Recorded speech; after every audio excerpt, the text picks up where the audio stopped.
Boy, where you been? It's TeeJay, the artist. You rockin' with me. You are the smartest, and we back with another video, man. We got a Jimmy High Roller video. Y'all know how he do. He got the stats. He got everything going crazy. He be doing the information down to a T. He knows his stuff. We're about to watch another one. It's called They're Breaking the NBA Again, and it sounds like it's about the Warriors. Are the Warriors back? Like, comment, subscribe, all that good stuff. Let's watch this video. Make sure you hit the notification bell. Let's do it.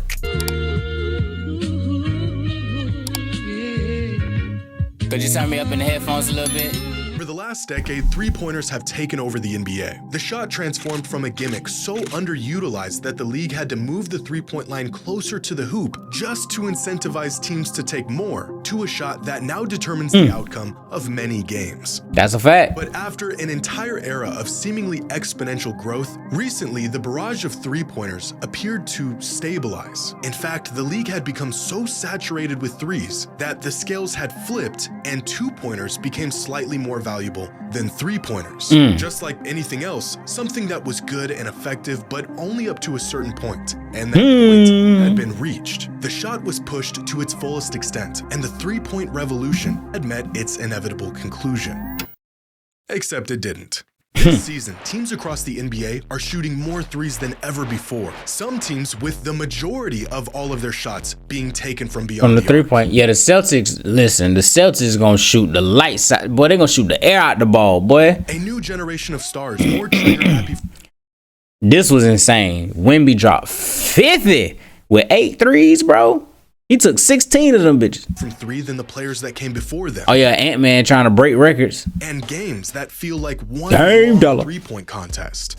Is the NBA on a path to being a league featuring exclusively long balls, layups, LeBron James? Well, in 2015, right about the time the league began to shift away from the basket, Steph Curry attempted 8 three-pointers per game, the highest total in the league that season, and just the 5th player in NBA history to attempt at least 8 threes a game. By the next season, 3 other players joined him as ultra-high-volume three-point shooters. But by 2020, the number of players across the league attempting at least 8 threes a game jumped to 15.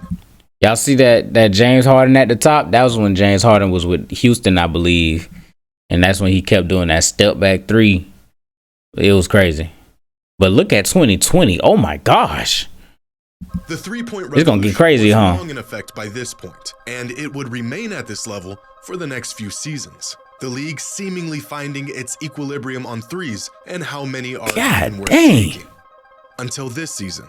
There are 24 players in the NBA who are attempting what was at least 8 threes. 24 players. Just a decade ago. Jesus. Something is changing in the NBA right now. Look at LaMelo all the way at the top. Are we nearing the end of the three-point era, or are we just getting started? We might be just getting started. Hey, that intro was fire, bro. This video is brought to you by SeatGeek with Sorry, SeatGeek. Hey, use that promo code. All right, let's go. For the first time, a team that centered their offense around the three ball proved that it can be a championship strategy. And they weren't just a three-point oriented team, they were the three-point team. They bucked age-old notions of what great basketball could look like. Their star duo, named after their Splash Brothers, the most influential team of our generation. 73 and 9. Season, the Warriors shot 31.6 three-pointers per game. 31 threes per game? Team in league history, and by far the most of any. Oh, 2015 Rockets. Oh, wait, so 2019 might not have been James Harden. Was James Harden with the Rockets? Who the hell was James Harden with? 2019 James Harden.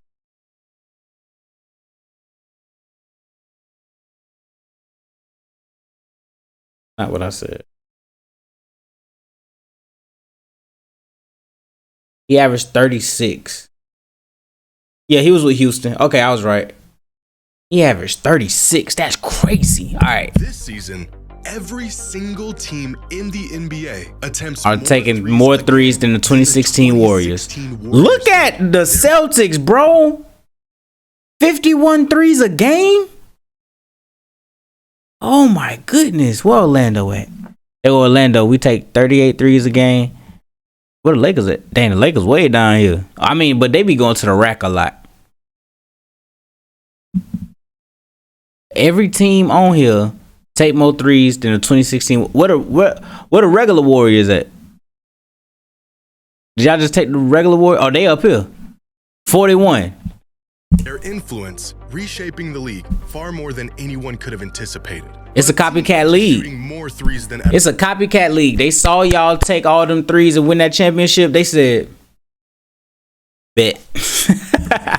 They are approaching the point where the majority of all shots taken in a game are three-pointers. Exclusively from the three-point line. And the Celtics. And with 10:36 left in the third quarter, Jason Tatum attempts a three. The Hornets come back and attempt a three as well. Celtics turn it over, Hornets attempt a three. Celtics come down and attempt another three. Hornets come down and attempt a three, followed by a Celtics three, followed by a Hornets three, followed by another three. Celtics switch it up for a moment with a layup, and then right back to a Hornets three. Turnover, Hornets three, Celtics three, Hornets three, Celtics three. This was a real sequence in an NBA Oh game. my gosh. This actually happened. A 4-minute stretch where Of both nothing but teams threes. combined for nearly 14 consecutive three-point attempts if it wasn't for an easy layup at the rim.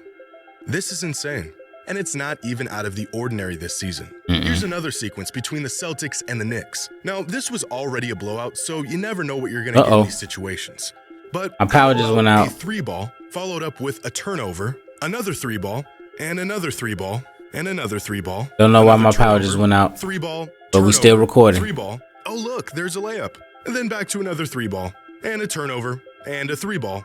And take a wild guess, A three ball. 3 straight minutes of three-pointers. 8 from the Celtics alone. And they missed all 8. But even this was nothing compared to what happened What in the game just between happened? the Hornets and the Hawks. With a minute Power and out? 45 I don't think the seconds power left in out. the Hold first on, y'all. quarter, I don't think the power is out. I think my light just went out.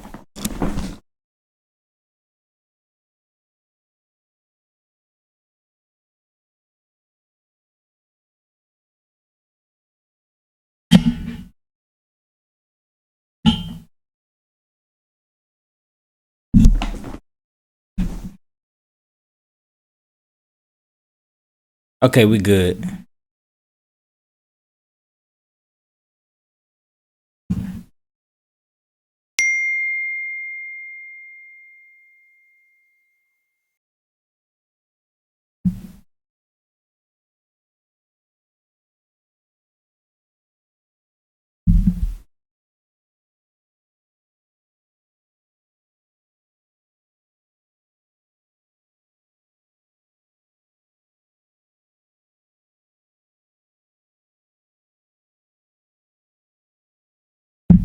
All right, we back. My light just went out. The power didn't go out because then my recording would have stopped because this is on the internet. So whatever, we back.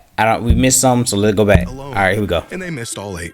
But even this was nothing compared to what happened in a game between the Hornets. Wait. We're gonna go back a little bit more. Three ball. How about a look? There's a layup. Followed up with season. Here's another right, here we sequence go. between the Celtics and the Knicks. Now, this was already a blowout, so you never know what you're gonna get in these situations. But how about a three ball followed up with a turnover? Oh, this was the night that they tried to break the record. And another three ball, another turnover, three ball, turnover. They tried to break a three record. ball. Oh, look, there's a layup. And then back to another three ball. They tried to break a record. And a three ball. I remember this game. And take a wild guess, a three ball. 3 straight minutes of three-pointers. 8 from They tried to break a Celtics record. alone. I don't count this one. But even this was nothing compared to what happened in a game between the Hornets and the Hawks. With a minute and 45 seconds left in the first quarter, the Hornets made a mid-range jump shot. What's so special about this mid-range bucket? Well, nothing, other than the fact that this would be the last shot they would make outside of layups and three-pointers Dang. for the rest of the entire game. Oh For my the next goodness. 37 minutes of game time, outside of free throws, every single point the Hornets scored until the end of the game was from right here or out here. Oh my In fact, gosh. Throughout this entire game, the Hornets scored 120 points.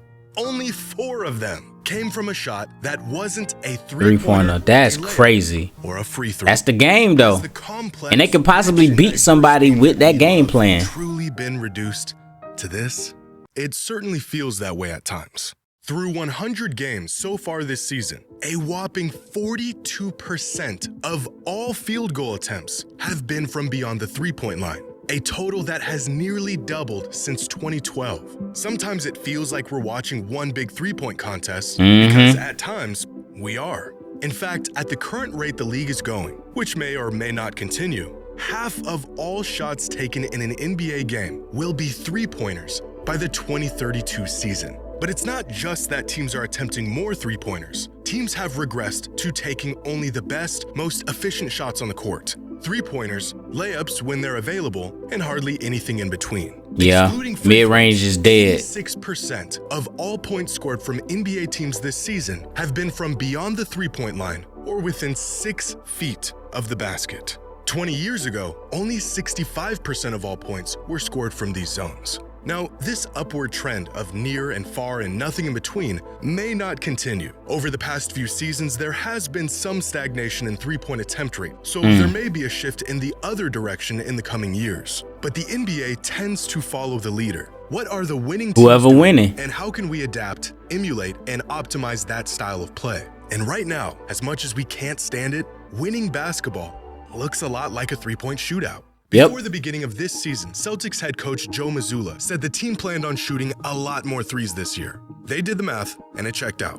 We need more threes. But outside of Harden's Rockets, last year's Celtics attempted more three-pointers than any other team in NBA history. They won a championship. It was a recipe that was so good, it helped them win a championship. How many more threes could they possibly shoot?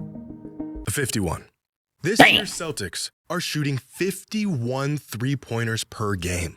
That is 56% of all of their field goal attempts. Arguably the best team in the league, coming off of a championship, is shooting 6 lighting their ass three-pointers up per game than any other team in league history. Dang. But are three-pointers and the sheer volume of them really a recipe for winning basketball? Is this truly the future of the game and what teams will need to do to compete?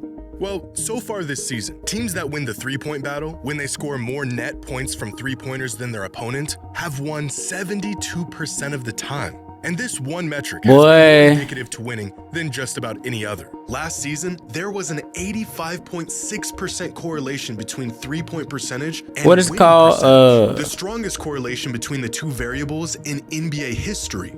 Make more three-pointers, greatly increase your odds of winning the game. Statistics. What is called? It's something. I forgot what it's called. Better your odds. We have seen massive underdogs win games by pouring in three-pointers and hitting more than they probably should have. Will teams eventually reach the threshold of three-pointers that are worth taking? This is crazy. Or is the shot just so valuable that we will inevitably see a league that finds no value in taking any shot outside of the three-point there shots? Must be a sweet If you spot making them, shooting exclusively threes and no threes, where we will eventually see the limit of good, viable three-pointers. Oddly enough, the league may have already met that limit. As previously mentioned, three-pointers used to yield more points per shot than two-pointers for many years. Teams eventually figured this out and they capitalized on it. But this inadvertently led to two-pointers becoming more valuable. As teams focused their defensive efforts on stopping the three ball, they got spread thin, the rim opened wide up, offenses got rid of long mid-range jumpers, and for the first time in over 3 decades, two-pointers produced just as many points per shot as three-pointers. How do we know if or when teams are shooting too many threes? Well, intuitively, it would be at the point where three-pointers lose their statistical advantage over twos, which has already happened. The problem of too many threes has already statistically corrected itself. But despite this, the Celtics and many other teams are committed to shooting more threes than because you live by the three, you die by the three.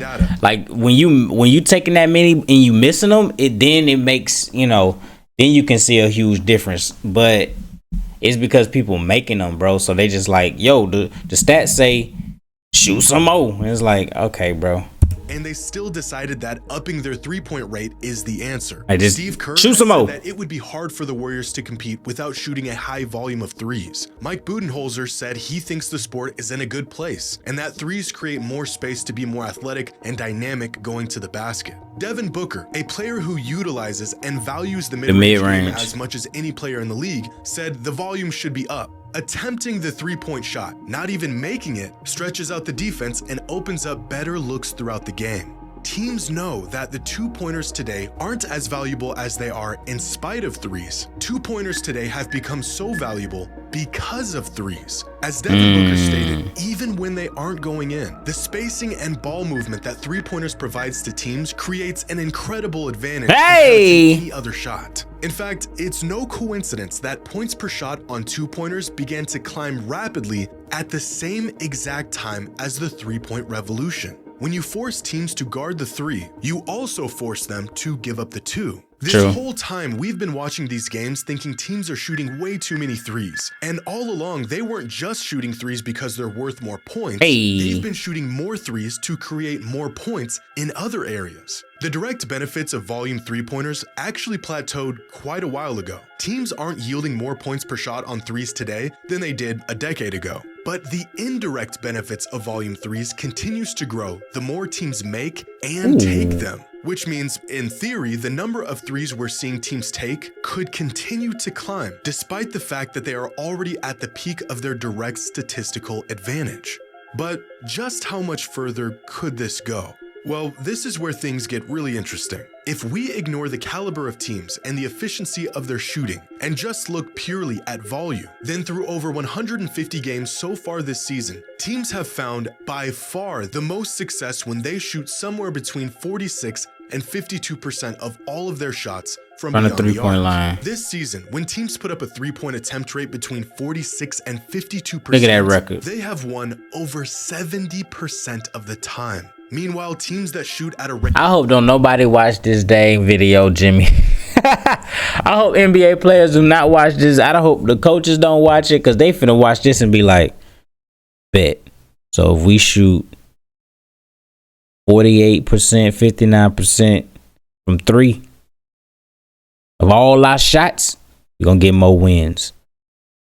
Hey, y'all shoot all threes. Boy, this finna be crazy, bruh. He got the stats out for y'all, bruh. Right outside of this hypothetical, the data shows it though. Just 48%. What is it called? I can't think of the name that is called. Teams are shooting. Statistically, they may still not be shooting enough, and it may they still might not be shooting enough, bro. Teams use this information and slowly creep towards this rate. But you do see there's a fall off at the back end though, because right up in here is where you win more games. But if you still shoot too many, the L's pile up. Percent of all of their shots consisting of three-pointers. Last week, Nick Wright had a great monologue discussing the advantages of volume three-point shooting and how teams who can design an effective offense built around them have an incredible statistical advantage. Okay. The league needs to change some rules. They have finally figured out it's not only that three is worth more than two, it's that three is worth a lot more than two. Because there is a 50% premium on three-point shots, the smart way to play is probably what the Celtics did on opening night. Shoot 60 of them things. That is the best strategy. That is also terrible television. And I love the league. I love it. But this is not sustainable. At its core, the NBA is at its best when dudes are flying over people. That's true. At the rim. Hanging out at the three-point line, hoisting 30-footers is not good TV. And you are going down a path where the games are less compelling television and the fans are worried, do the players even care? It's just a warning to a league I love. You are playing a dangerous, dangerous game. If what the Warriors did in the mid-2010s broke the game of basketball, then teams today are eviscerating it. They have essentially cracked the code. Warriors broke basketball. Experimenting with different schemes and offensive designs and player personnel through trial and error has led teams to the correct answer. Nothing beats a bunch of good looks at three. It may not be pretty. It may lack the nuance and diversity that we used to see in the league, but it has been proven to be the most effective method of winning basketball games. How much further can this possibly go? Well, fortunately, there seems to be an upper limit to the ideal volume of threes before the returns become diminished. That limit is probably about 50%. Unfortunately for us, the NBA is still nowhere near that limit. Dang. Another good video from Jimmy High Roller. They're breaking the NBA again. Yep, the Warriors broke the NBA, bro. Anyway, like, comment, subscribe, all that good stuff. Peace.